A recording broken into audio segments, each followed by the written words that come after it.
Peoples of the worldwide federated internet, what's good?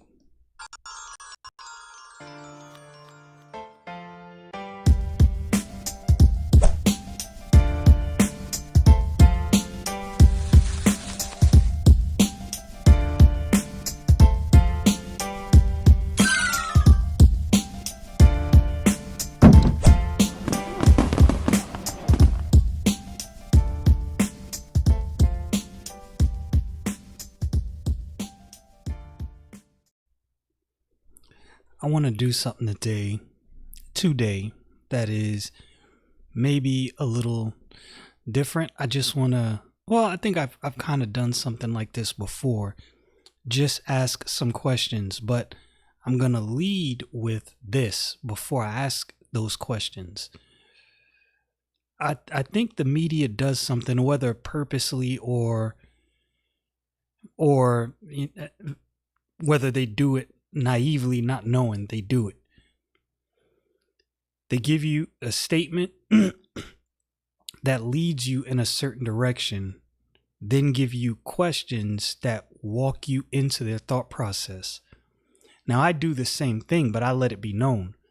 I let it be known how I lean, and I'm letting you know that this is exactly what I'm doing.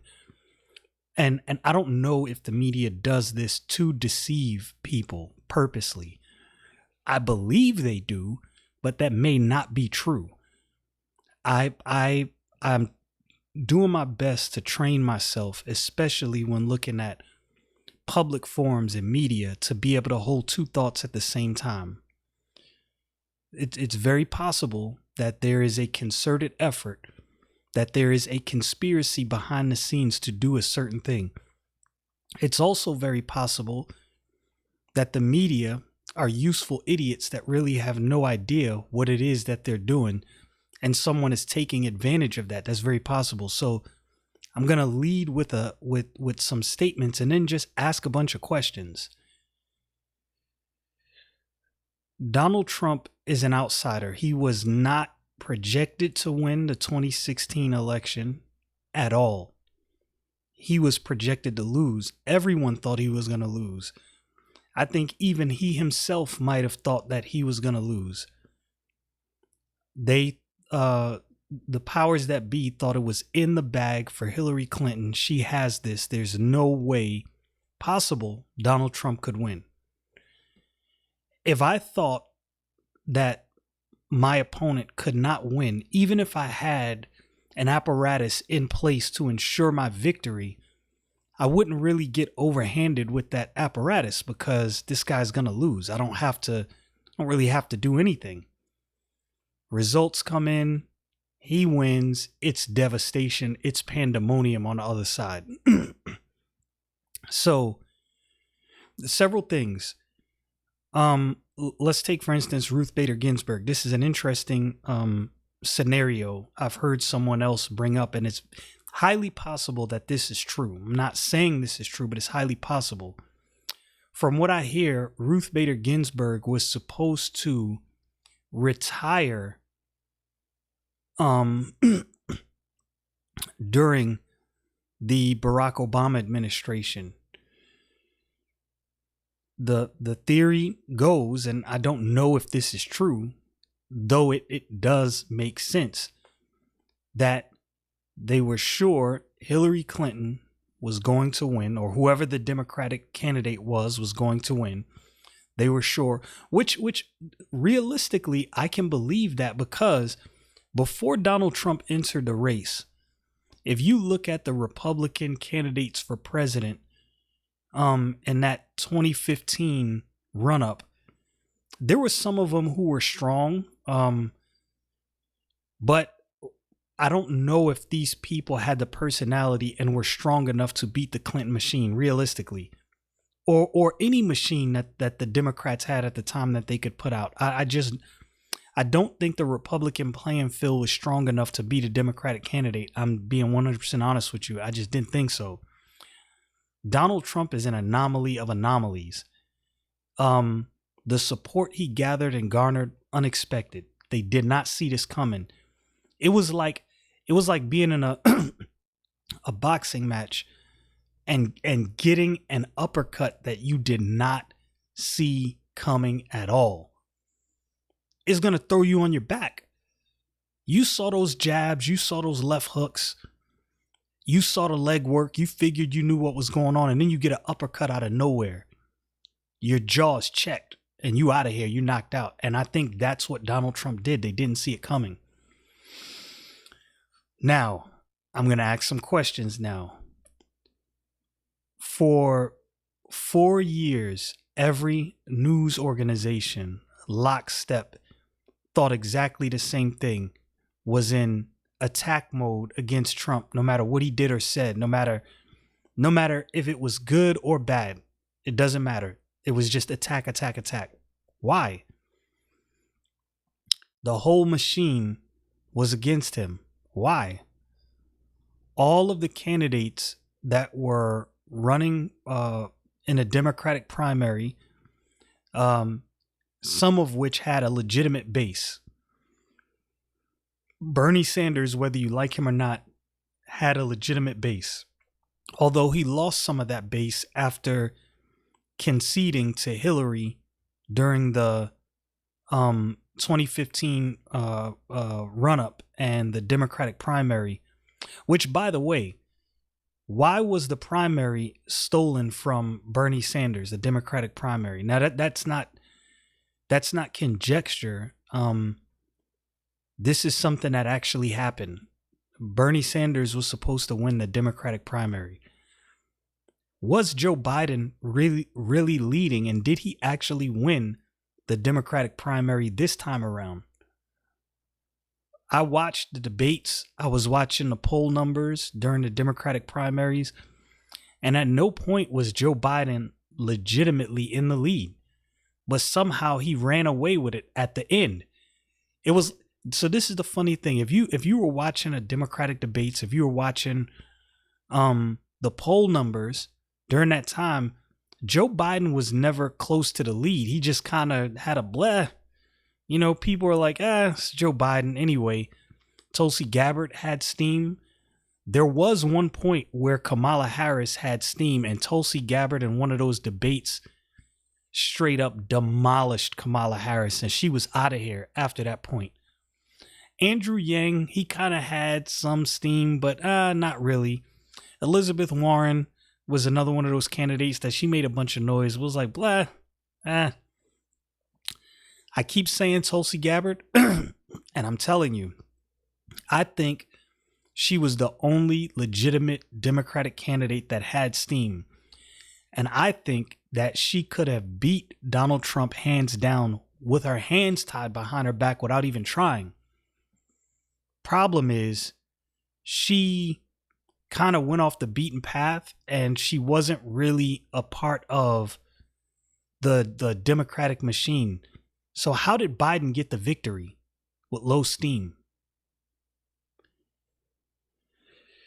Why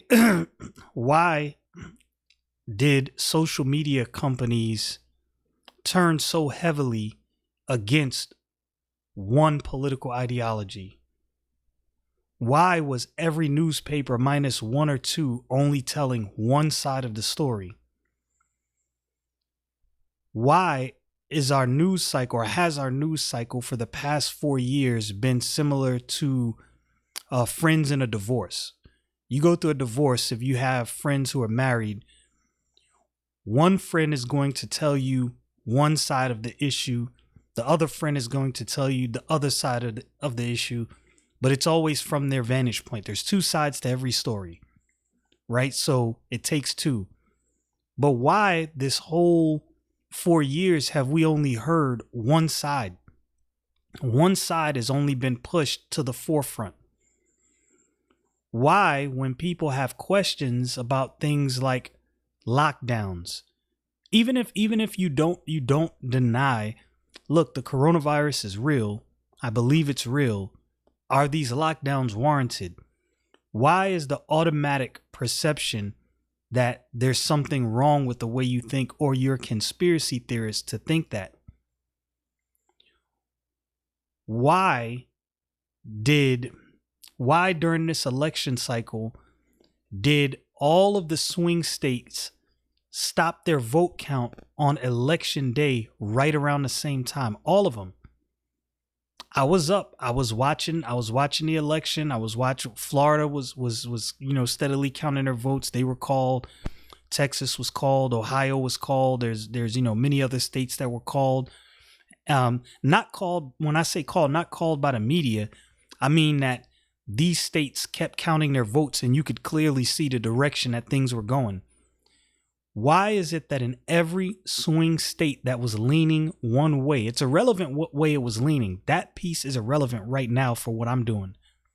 Why did every single one of those states seemingly stop their vote count all at the same time? Why? And why is it that when I then got up the next morning, I stayed up till like 1:30 in the morning. Why is it that then when I got up the next morning to go to work, only about 5 hours later, the election was swung the other way?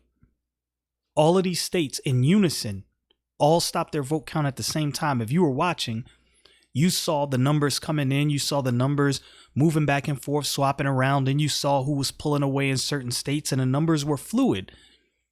Then in these swing states, it just stopped. Georgia, South Carolina, Arizona, Nevada, Pennsylvania stopped completely. Wisconsin, Michigan, all of them. And then you wake up the next day, only 4 or 5 hours later, and everything is swung in the other direction. What was the pause? What was going on that all of these states paused at the same time?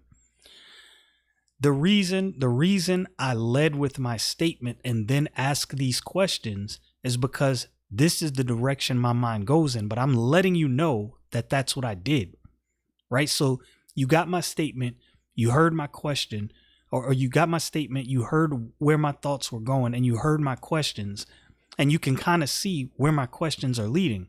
So I'm not being deceptive. I'm telling you exactly what I'm doing.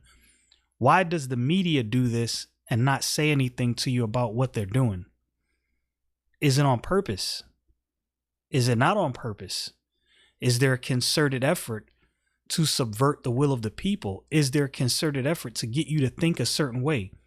What? So all the media outlets are declaring Biden the winner, even though there's nothing official. And again, something was brought to my attention that I forgot about. I literally forgot about this. Al Gore was declared the winner in the Bush v. Gore election. For 30 some odd days, he was president-elect. But the polarization wasn't there that we have now. Let's say on the off chance that things are flipped around, Donald Trump is the one that actually won. Let's just say, for sake of argument, that happens. And we go into the inauguration. What do you think people who don't like Trump are going to do? And did the media force and shove President-elect Joe Biden down our throats on purpose for there to be a no doubt legitimate outbreak, however small it might be or however big, of a civil war within our country, destabilizing the country? Is our media controlled by foreign interests? These are not questions that are not legitimate that are not worth asking. We just don't ask these questions, I think, to our own hurt, but I think we should. Y'all know what it is. Stay frosty, people.